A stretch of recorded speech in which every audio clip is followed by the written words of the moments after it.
Obrigado por nos acompanhar nesta transmissão do culto a Deus na Primeira Igreja Batista do Pará.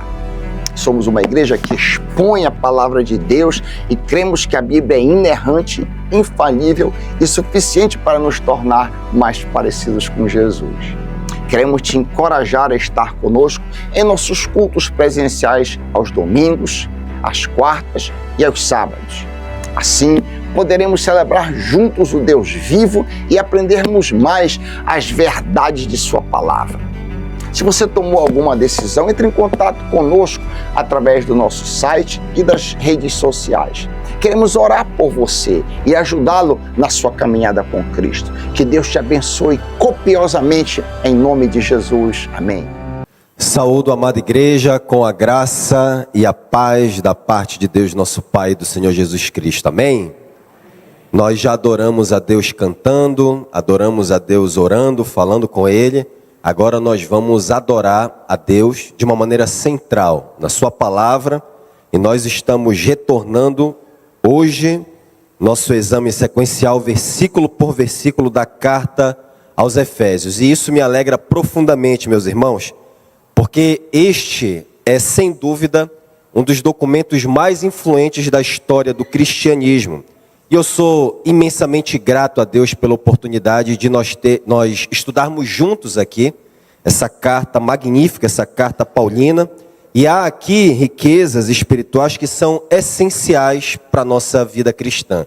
Nós não podemos passar por essa vida sem estudar essa carta de Paulo aos Efésios. Eventualmente eu tenho ensinado outras coisas aqui neste púlpito, como na semana passada.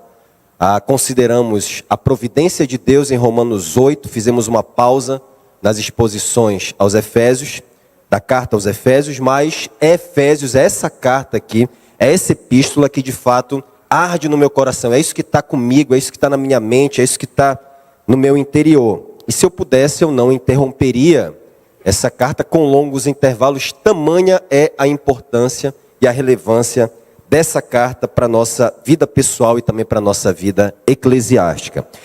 Mas antes de nós avançarmos para o nosso texto, vale lembrar onde nós estivemos. Já faz praticamente um mês que nós não estudamos Efésios. No último sermão, nós contemplamos como o apóstolo Paulo concluiu o seu hino de louvor com foco especial na herança que nos é dada em Cristo. Herança da qual o Espírito Santo já é agora o selo e a primeira porção gloriosa das riquezas que nós vamos desfrutar no céu. Agora, a partir do versículo 15, o apóstolo deixa de falar da obra redentora de Deus por meio de Cristo Jesus e já começa a orar para que os crentes compreendam de fato essa realidade gloriosa que eles já receberam em Cristo. A realidade gloriosa que ele expôs do versículo 3 do primeiro capítulo até o versículo 14, numa só sentença. No original grego não tem pontuação, não tem vírgula, ele simplesmente flui em adoração e louvor a Deus, falando, expressando, declarando a obra da redenção. E a oração de Paulo, a partir daqui do versículo 15, é para que nós vejamos com profundidade e clareza todos os recursos que nós já temos em Cristo, Hoje nós vamos considerar juntos a primeira parte dessa oração apostólica. Se você está com a sua Bíblia, portanto, abra comigo em Efésios, capítulo 1, do verso 15 ao 17, e eu leio aqui a partir da Almeida Revista e Atualizada. Efésios 1, 15 a 17, diz assim a palavra do Senhor. Por isso, também eu, tendo ouvido a fé que há entre vós no Senhor Jesus e o amor para com todos os santos, não cesso de dar graças por vós, fazendo menção de vós nas minhas orações, para que o Deus de nosso Senhor Jesus Cristo, Pai da glória, vos conceda espírito de sabedoria e de revelação no pleno conhecimento dele. Até aqui, vamos orar pedindo graça do Senhor para esse momento. Pai Santo, nós estamos diante da Tua palavra, santa palavra, que é a revelação infalível do Senhor para a nossa salvação. E nós nos aproximamos de Ti mediante o conhecimento que ela nos trouxe sobre Cristo Jesus. Vamos ao Senhor nos méritos de Cristo, pedindo que o Senhor abra os nossos olhos para que vejamos as maravilhas do Teu Evangelho. Não oculte nada de nós, Senhor, porque nós somos peregrinos aqui nessa terra e a nossa jornada é curta. Move-te sobre nós com o Teu Espírito, nós te pedimos em nome de Jesus. Amém.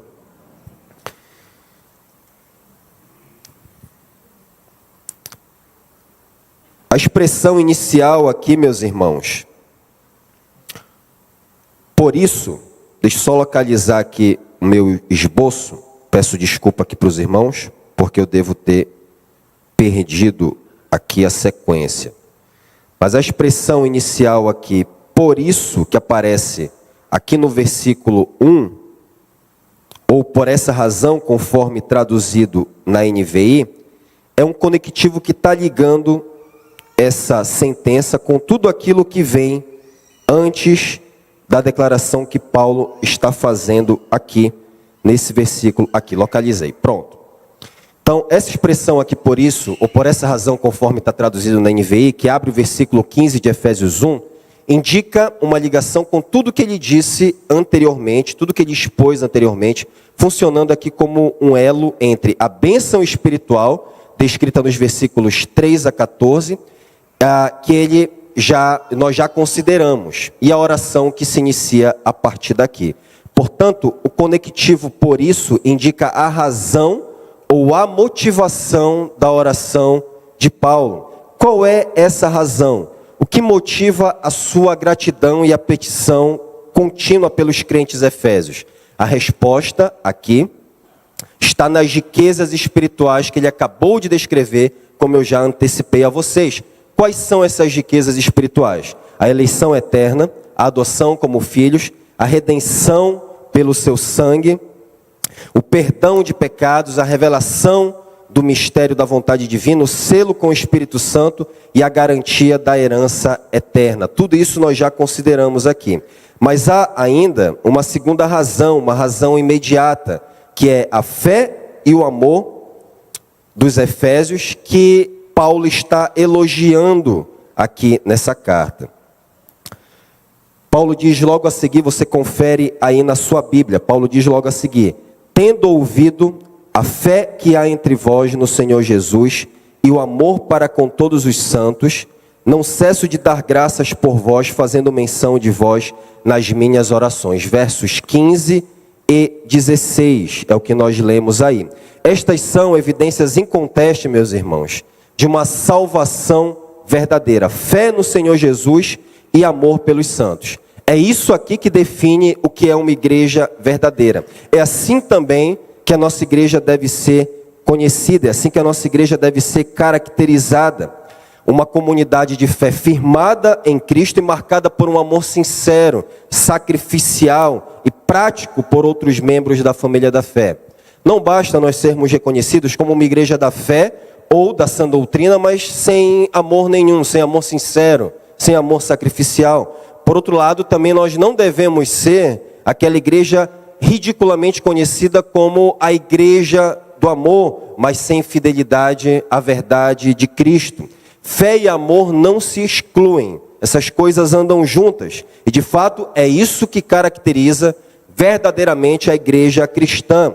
É exatamente por isso que quando algum irmão me pergunta, queridos, o que nós devemos observar para reconhecer uma igreja verdadeira e saudável, a resposta envolve sempre basicamente duas coisas. Nós podemos resumir nessas duas coisas aqui: fé e amor. Não são os grandes programas que tornam uma igreja verdadeiramente cristã.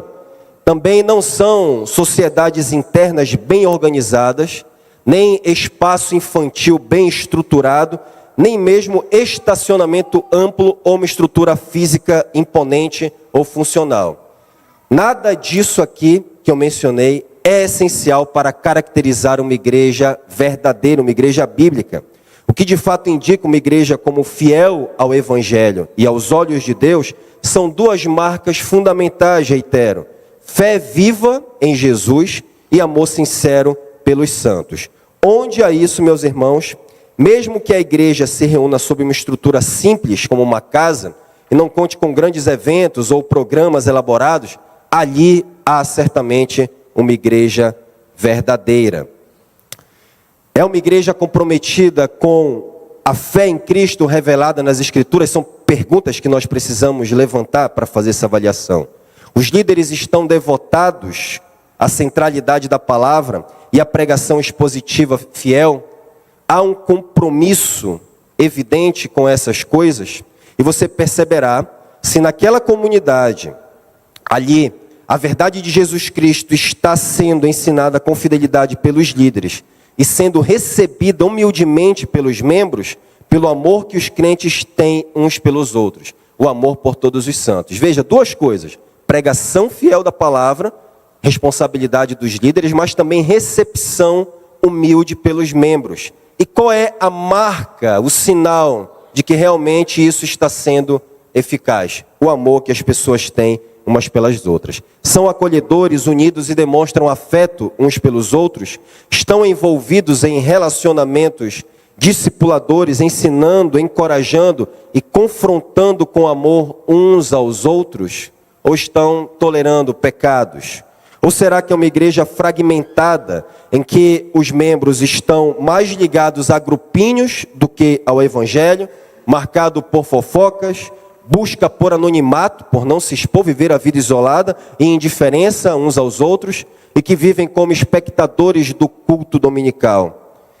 Essa, meus irmãos, é a diferença entre uma genuína comunidade moldada pelo evangelho e uma outra que carrega apenas o nome de igreja, mas funciona na prática como uma sociedade de estudos religiosos, fria, teórica, distante, ou como um clube religioso com aparência de espiritualidade e amor, mas sem raízes na fé apostólica, na doutrina dos apóstolos. E foi essa diferença notável, meus irmãos, que impulsionou a gratidão e a intercessão do apóstolo Paulo pelos Efésios. Ele sabia que ali em Éfeso havia uma igreja verdadeira. E como ele sabia disso? Ele diz que ouviu falar disso. Versículo 15, logo no início diz: tendo ouvido, Paulo diz. Não que Paulo, meus irmãos, não conhecesse os Efésios. Afinal, nós lemos em Atos 19 que foi por meio do ministério dele que o evangelho chegou até a cidade de Éfeso pela primeira vez e que alguns dos cidadãos daquela cidade foram convertidos. Você pode ler isso depois, no capítulo 19 de Atos. E como resultado, Paulo passou cerca de 3 anos ali plantando e edificando aquela igreja. Contudo, fazia no mínimo uns 4 ou 5 anos que ele não havia estado em Éfeso, que ele não havia retornado àquela igreja. Paulo estava preso em Roma, sua primeira prisão em Roma. E nesse intervalo, com toda a probabilidade, outras pessoas se converteram e passaram a integrar a igreja, pessoas que o apóstolo nunca conheceu.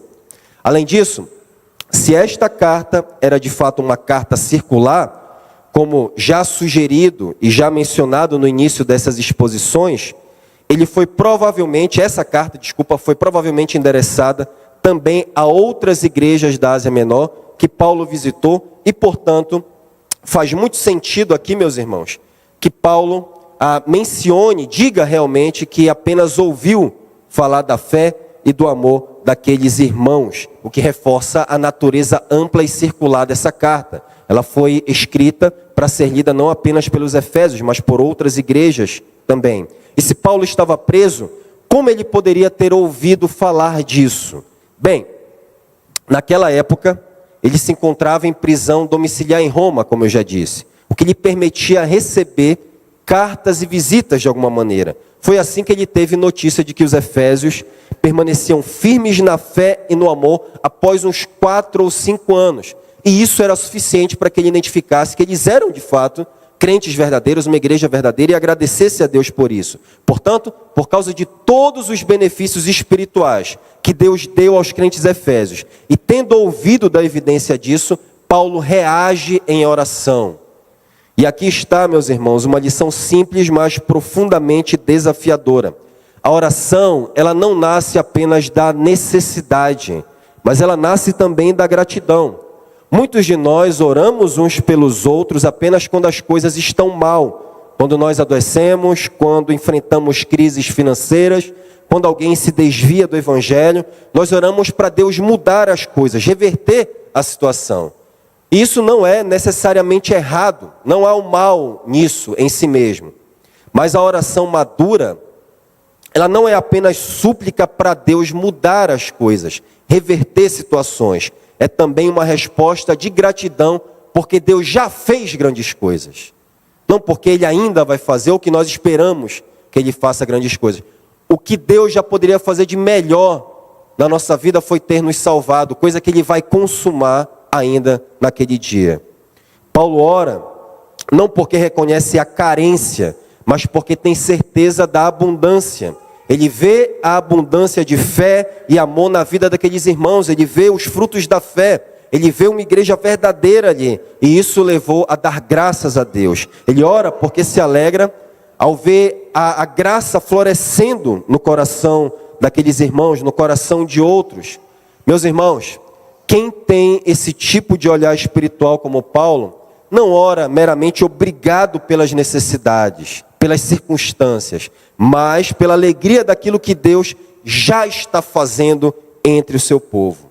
Será que nós temos esse tipo de olhar espiritual? Se nós temos esse tipo de olhar espiritual, então o crescimento de outros irmãos em fé e amor não será motivo de inveja, mas de gratidão e alegria.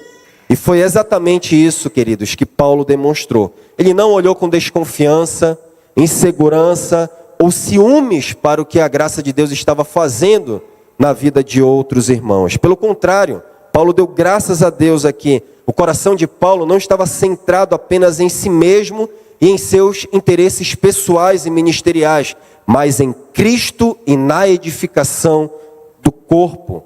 Paulo não queria edificar o seu próprio reino, mas o reino de Cristo. Paulo não buscava a própria glória, mas a glória de Deus.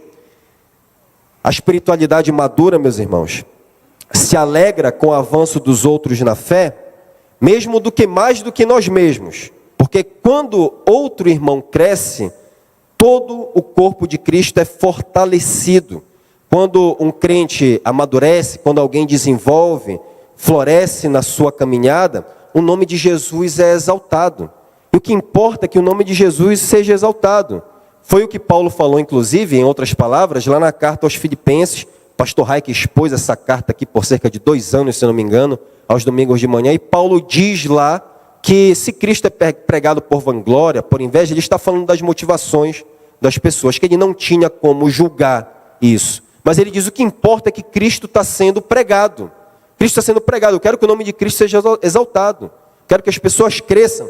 Não que ele concordasse com as motivações erradas das pessoas e que elas não iriam prestar contas dos seus atos. Mas ele queria ver o nome de Cristo exaltado. Esse é o meu ponto. E mais, o crente maduro como Paulo também se alegra ao ver a graça de Deus agindo por meio de outros, e em vez de pensar que só ele está vivendo a verdadeira espiritualidade, que é o único crente real e santificado, que todos os outros crentes são dignos de desconfiança, ele reconhece com humildade que todos os outros crentes são salvos pela mesma graça e que o seu crescimento é sinal do favor de Deus.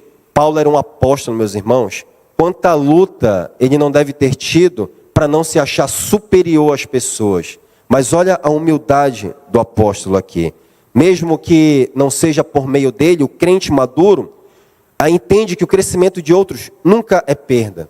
É ganho para a glória de Deus. Deus está sendo glorificado. A espiritualidade madura não se compara, não critica, não inveja, mas ela celebra a graça de Deus. Aqui Paulo nos mostra um caminho melhor. Reconhecer e alegrar, e se alegrar com a graça de Deus derramada na vida de outros. Porque onde Cristo é exaltado, não deveríamos nós também exultar, celebrar? Agora, um outro aspecto da oração madura é que ela não nasce apenas por causa da graça que floresce na vida de outros irmãos que estão perto fisicamente, mas também por aqueles que estão longe, distantes, talvez nunca vistos, talvez pessoas que você nunca vai conhecer, mas unidos a Cristo pela fé e a nós pelo amor. Mesmo preso em Roma, mesmo distante, mesmo separado da igreja efésia por anos, Paulo não deixou de orar. Paulo não deixou de apresentar a vida daqueles irmãos diante de Deus. A distância física e o tempo não impediram o coração pastoral de Paulo de se unir a Deus e aqueles irmãos em oração com profundo afeto, com profundo amor. O coração de Paulo, meus irmãos, mesmo à distância, se alegrava ao ver a graça de Deus agindo na vida daqueles irmãos, muitos, e ele nem tinha conhecido. E você e eu podemos fazer o mesmo. Podemos caminhar sob as pegadas do apóstolo que imitava a Cristo. Você pode orar pelos missionários que nunca viu. Você pode orar por novos convertidos que talvez você nem conheça. Novos crentes que Deus trouxe à fé por meio dos esforços missionários. E a nossa igreja, meus irmãos, tem tentado cultivar esse tipo de visão, envolvendo os membros em oração por meio de momentos missionários, como você acabou de ver aqui no culto, envolvendo os membros através das cartas de oração dos missionários, fazendo com que essas cartas cheguem até as igrejas e as classes de escola bíblica dominical, por meio de adoção de missionários professor.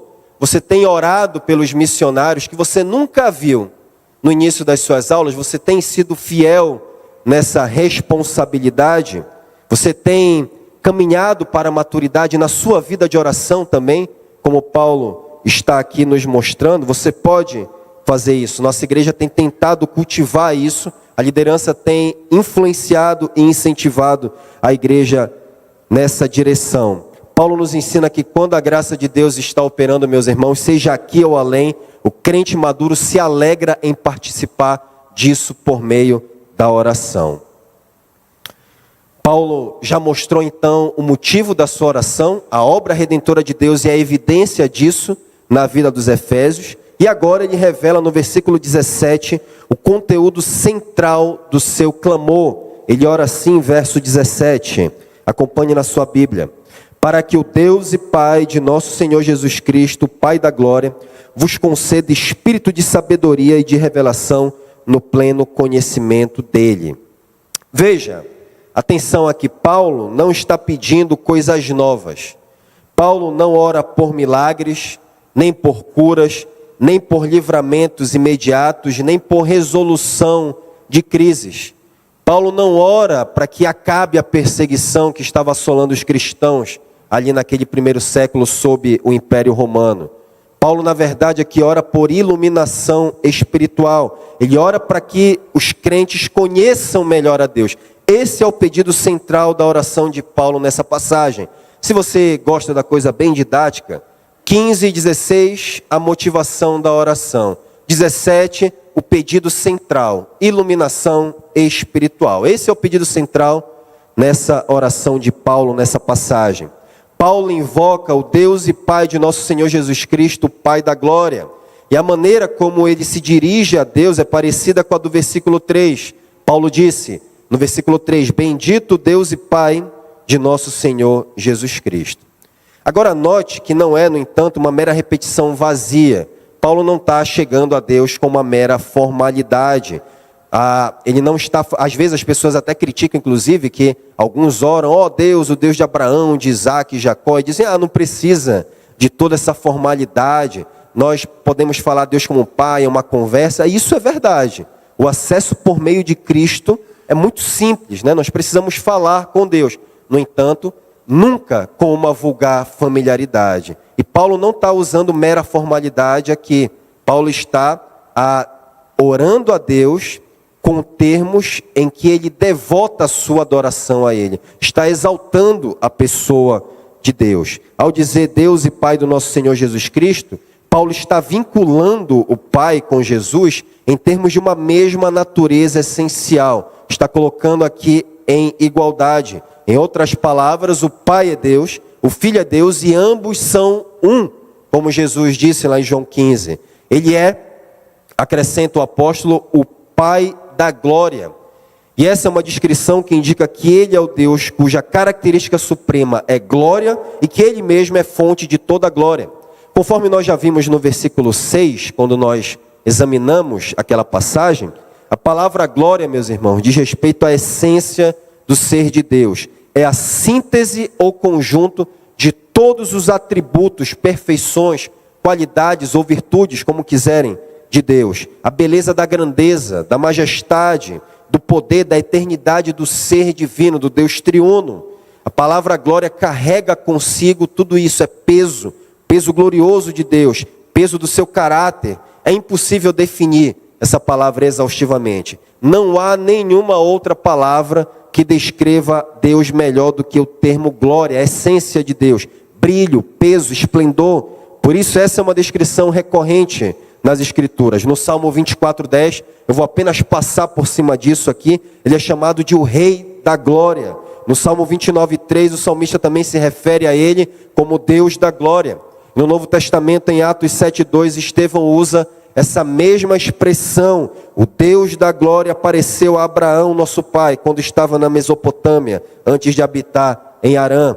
Além disso, Deus é fonte de toda manifestação de glória. Ele é pura glória e Ele é a fonte de toda manifestação de glória. O Salmo 19:1 declara: os céus proclamam a glória de Deus e o firmamento anuncia a obra das suas mãos. Os santos anjos também clamam em Isaías, capítulo 6, verso 3.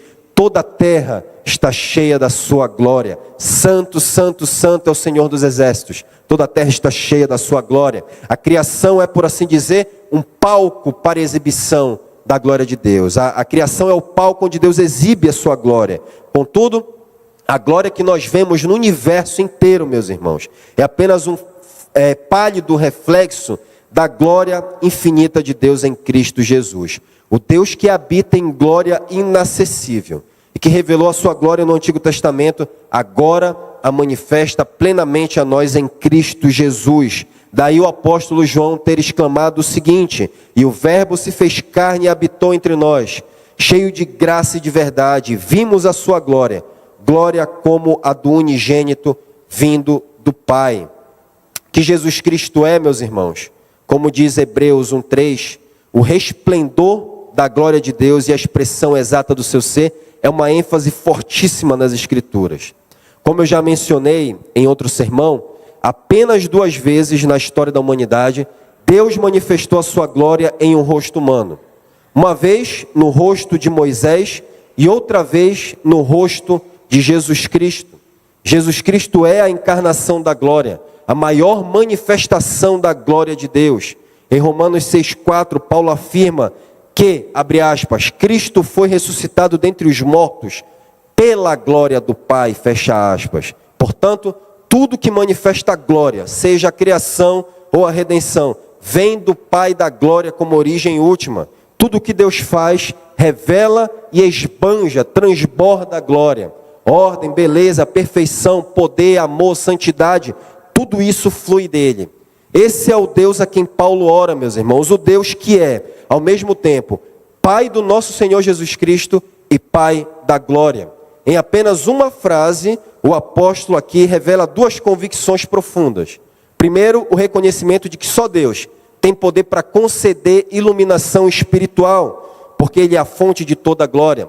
Segundo, a certeza de que todo conhecimento espiritual que nós podemos receber do Pai da glória só é possível por meio de Jesus Cristo.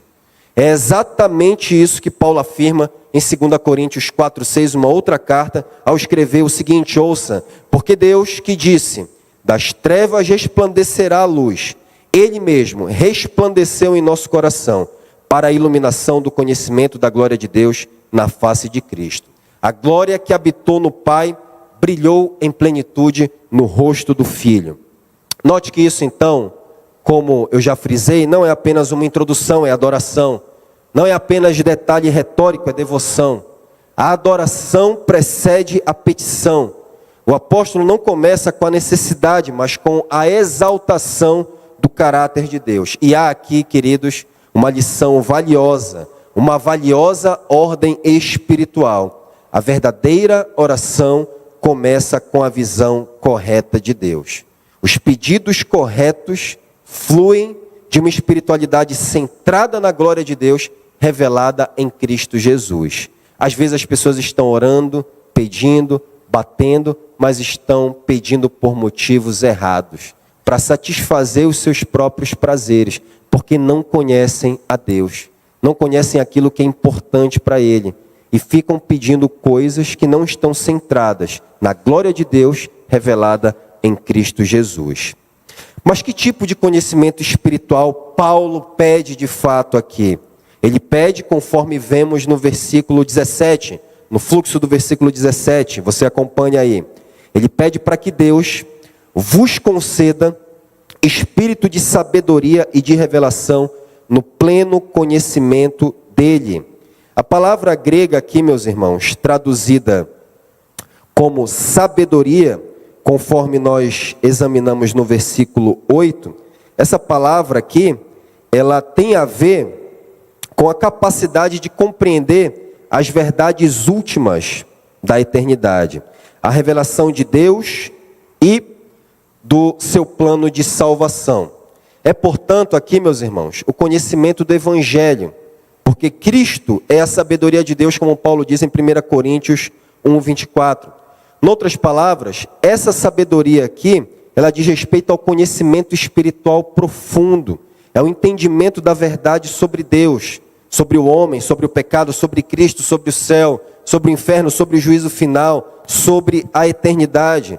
Trata-se de verdadeira lucidez ou perspicácia espiritual. A segunda palavra aqui nesse versículo 17, revelação, tem a ver com o ato de Deus comunicar conhecimento que antes estava oculto e inacessível ao homem, mas que agora foi revelado como uma dádiva de Deus. Nesse sentido, embora sabedoria e revelação estejam ligadas, associadas, há uma diferença sutil aqui. A revelação enfatiza o conteúdo do conhecimento, aquilo que Deus nos dá a conhecer graciosamente, enquanto sabedoria diz respeito ao modo como nós aplicamos e compreendemos esse conhecimento da redenção, do Evangelho, das questões da eternidade. Mas observe aqui, meu irmão, que Paulo não pede apenas sabedoria e revelação aos crentes de Éfeso e de toda parte, por derivação a nós. Ele pede que Deus lhes conceda um espírito de sabedoria e de revelação. Este espírito aqui, queridos, não se refere meramente ao espírito humano como uma disposição espiritual, uma atitude de abertura para receber a revelação, como sugerem alguns comentaristas ou alguns intérpretes bíblicos. Não é esse tipo de espírito que está sendo falado aqui. Algumas versões em português, inclusive, vertem a palavra espírito com letra minúscula, dando a entender isso daqui. Afinal, o espírito humano por si só não pode produzir sabedoria nem a capacidade de entender ou de revelar os mistérios de Deus, porque a revelação, por definição, não é o entendimento das coisas ocultas, mas o seu desvelamento, o seu descobrimento. E isso só pode vir do próprio Deus, não vem pelo engenho ou pela faculdade humana. Além disso, o contexto do livro de Efésios nos mostra que a revelação é dada pelo Espírito de Deus. Em Efésios 3:3, se você der uma rápida olhada aí, Paulo diz que conheceu o mistério de Deus mediante revelação, não por investigação do raciocínio, não por exercício mental, é o que diz Efésios 3:3, não por meio de um espírito disposto a receber a revelação. Portanto, Paulo está pedindo aqui que o Espírito Santo se manifeste de uma maneira específica nos crentes, como aquele que dá sabedoria e revelação. Ele está pedindo uma manifestação especial do Espírito. Mas qual é exatamente agora o objetivo específico desse pedido para que o Espírito Santo conceda sabedoria e revelação? O apóstolo deixa claro no final do versículo 17, você confere aí. No pleno conhecimento dele, é o que está declarado no final do verso 17. O alvo da sabedoria e da revelação, meus irmãos, não é autoconhecimento, nem adivinhação do futuro, ou exposição dos segredos da vida alheia, como um hábito equivocado, uma prática equivocada comum no evangelicalismo brasileiro. O objetivo do pedido de sabedoria e revelação é conhecer a Deus. O termo grego aqui traduzido como conhecimento, carrega a ideia aqui, meus irmãos, de conhecimento pessoal, profundo, relacional, transformador. É conhecimento pessoal do próprio Deus, que envolve união com Ele, união íntima e comunhão profunda. Não é apenas saber intelectual sobre Deus, mas conhecer intimamente a Deus, amá-lo, adorá-lo, discerni-lo, obedecê-lo, reconhecê-lo em cada aspecto da vida. É viver a vida corandeu, diante da face de Deus, em constante comunhão com Deus, sob o temor do Senhor, sob a consciência de que os olhos do Senhor estão sobre nós em cada momento, em cada segundo, em cada circunstância da nossa vida. É viver sob essa consciência. Portanto, Paulo ora para que o Espírito capacite os crentes a conhecer o Pai da Glória por meio da sua autorrevelação no Filho. Ele sabe, meus irmãos, Paulo sabe que os efésios já são crentes e que, portanto, eles possuem algum conhecimento de Deus necessário para a salvação, conhecimento suficiente para que eles pudessem vir à fé em Jesus Cristo. Mas ele também sabe que esse conhecimento pode e deve crescer, aprofundar-se, avançar-se rumo à plenitude. O que já está presente deve necessariamente ser fortalecido e desenvolvido. Por isso, Paulo ora aqui para que a relação dos crentes com Deus não seja superficial ou meramente teórica, não seja apenas intelectual. Paulo quer que eles tenham uma comunhão viva, íntima e crescente. O apóstolo aqui, meus irmãos, considerava esse progresso espiritual uma necessidade tão essencial que ele retoma essa mesma ênfase mais adiante em Efésios capítulo 3, versos 18 e 19, quando ele ora assim, confira na sua Bíblia, Efésios 3, 18 e 19, enquanto eu tomo uma água.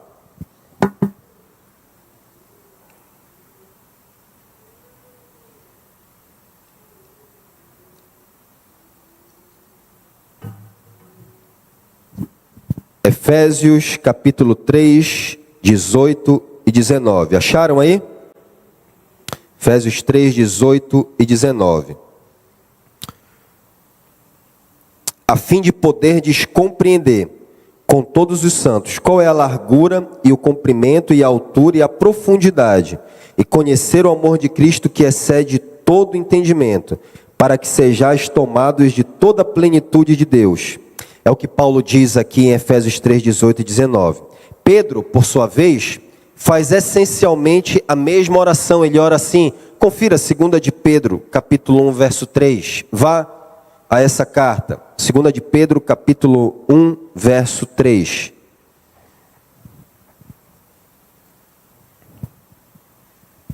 Diz assim 2 de Pedro 1, 3. Visto como, pelo seu divino poder, nos têm sido doadas todas as coisas que conduzem à vida e à piedade, pelo conhecimento completo daquele que nos chamou para a sua própria glória e virtude. Em outras palavras, Pedro afirma, meus irmãos, que Deus, por meio do seu gracioso poder, já nos deu tudo o que nós precisamos para a nossa peregrinação cristã, tudo o que nós precisamos para agradar a Deus e viver de uma maneira sábia aqui nesse mundo. E como nós podemos tomar posse dessas dádivas? Pedro responde, por meio do pleno conhecimento de Deus. Então, quanto mais você conhece a Deus por meio de Cristo, mais você desfruta de todas as glórias do céu que o Pai da Glória já lhe concedeu nas regiões celestiais. Por isso mesmo, meu irmão, Pedro, mais adiante, em 2 de Pedro 3,18, conclama os crentes a que continuem progredindo nesse conhecimento. Ele escreve assim, confira aí, 2 de Pedro 3,18. Antes, crescei na graça e conhecimento de nosso Senhor e Salvador Jesus Cristo. A Ele seja a glória tanto agora como no dia eterno. Veja, crescei na graça e conhecimento do nosso Senhor Jesus Cristo. É um mandamento. Seria pecado não fazê-lo. Da mesma maneira, Paulo também ora pelo progresso espiritual dos crentes de Colossos. Inclusive de modo semelhante ao que nós vemos em Efésios 1,17. Veja Colossenses, veja como ele escreve em Colossenses, capítulo 1, versos 9 e 10. Colossenses 1, 9 e 10. Diz assim o apóstolo: por esta razão, também nós, desde o dia em que o ouvimos, não cessamos de orar por vós e de pedir que transbordeis de pleno conhecimento da sua vontade, em toda sabedoria e entendimento espiritual, a fim de viverdes de modo digno do Senhor, para o seu inteiro agrado, frutificando em toda boa obra e crescendo no pleno conhecimento de Deus. Aqui novamente, meus irmãos, o alvo é o conhecimento de Deus. O conhecimento não apenas intelectual, mas que conduz a uma vida frutífera, digna e agradável ao Senhor. O apóstolo reforça esse mesmo anseio em Colossenses capítulo 2, versos 2 e 3. Confira, Colossenses 2, versos 2 e 3. Para que o coração deles seja confortado e vinculado juntamente em amor, e eles tenham toda a riqueza de forte convicção do entendimento, para que compreendam plenamente o mistério de Deus, Cristo, em quem todos os tesouros da sabedoria e do conhecimento estão ocultos. Note como mais uma vez o foco está na plenitude do entendimento espiritual que está em Cristo Jesus. Esse também era o anseio do apóstolo para a sua própria vida, conforme ele declara em Filipenses capítulo 3, versos 8 e 10. Ouça, sim, considero tudo como perda por causa da sublimidade do conhecimento de Cristo Jesus, meu Senhor, por amor do qual perdi todas as coisas e as considero como refúgio para ganhar a Cristo e ser achado nele, não tendo justiça própria que procede da lei, senão a que é mediante a fé em Cristo, a justiça que procede de Deus, baseada na fé, para o conhecer e o poder da sua ressurreição e a comunhão dos seus sofrimentos, confirmando-me com ele na sua morte. De fato, o alvo ministerial do apóstolo era profundamente marcado por esse propósito: conduzir os crentes ao conhecimento de Deus. Ele mesmo declara isso com clareza em Tito capítulo 1, verso 1. Paulo, servo de Deus e apóstolo de Jesus Cristo, para promover a fé que é dos eleitos de Deus e o pleno conhecimento da verdade segundo a piedade. Agora, tanto Paulo quanto Pedro, meus irmãos, ao enfatizarem o conhecimento de Deus como o eixo da vida cristã, como a soma de todo o cristianismo, estão simplesmente seguindo o próprio ensino do Senhor Jesus. Na oração sacerdotal, Jesus declara: e a vida eterna, João 17,3, é esta, que te conheçam a ti, o único Deus verdadeiro, e a Jesus Cristo a quem enviaste. Para Jesus, a vida eterna não se resume a tempo sem fim ou a bênçãos futuras, mas a experiência crescente e relacional de conhecer a Deus por meio de Cristo Jesus. Meus irmãos, eu estou intencionalmente saturando esse ponto para que você perceba a forte ênfase da Escritura no conhecimento de Deus em Cristo. Tudo o que nós precisamos está nele, está em Jesus, porque em Cristo, como nós lemos, estão escondidos, estão ocultos todos os tesouros da sabedoria e do conhecimento.